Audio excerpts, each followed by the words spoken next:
करणारी गुरुदेव शक्ती आणि ज्या तीर्थक्षेत्रामध्ये आपण सगळेजण आहोत तसं भूवैकुंठ ज्याला आपण म्हणतो, आपण तो वैकुंठ पाहिलं आहे का नाही हे माहीत नाही, लक्षात ठेवू द्या. परंतु खऱ्या अर्थाने या ठिकाणी या पंढरपूरला भूवैकुंठ असं म्हटलं गेलेलं आहे.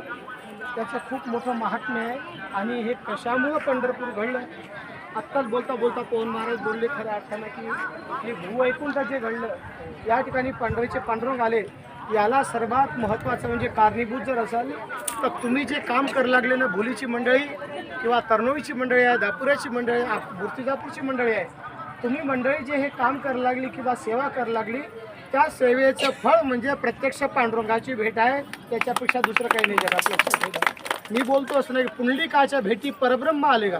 एवढा मोठा परब्रह्म जगाचा मालक या ठिकाणी जर तो आला असेल तर कशामुळं, फक्त सेवेमुळं आला. मग सेवा आईबाबाची असो, गावाची असो, देशाची असो, समाजाची असो, किंवा स्त्रीनं आपल्या पतीची सेवा असो. पती हे परमेश्वर, त्याला मानलं पाहिजे. भला हो बुरा हो जैसा भी हो, मेरा पती मेरी देवत हो. आपले पती परमेश्वर आहेत. आणि खऱ्या अर्थाने तुम्हाला महाराज आमचे बालक तर देव करत नाही, पण तुम्हाला देवाला येऊ दिलं ते आहे ना. मग अजून काय पाहिजे खरं पाहिलं तर, हे केवढं मोठं सहकार्य आहे. त्यांच्या विना तुम्ही येऊ शकले नाही, लक्षात ठेवता. त्यामुळं त्यांनाही त्यांचं हे पुण्य त्यांनाही लागणार आहे खऱ्या अर्थानं. म्हणून या ठिकाणी अधिक न बोलता वेळेचं भान ठेवून या ठिकाणी जे ग्रामसभेकरता आपण आलो, 5 वर्ष झाले. दरवर्षी आपण पंढरपूरला येतो आहोत आणि पंढरपूरला येऊन ग्रामस्वच्छता करतो आहोत आणि हे 5वं वर्ष आहे. मी म्हटलं होतं छाया माऊलीला की म्हणलं आता 5 वर्ष झाले पूर्ण या ठिकाणी. ते म्हणत होते पूर्णता करायची, आपल्याला सांगता करायची आहे. आणि त्याच्यासोबत जलसंवर्धन आपण ज्याला म्हणतो की खऱ्या अर्थानं वृक्षारोपण लावा, झाडं लावा किंवा वृक्षारोपण करा.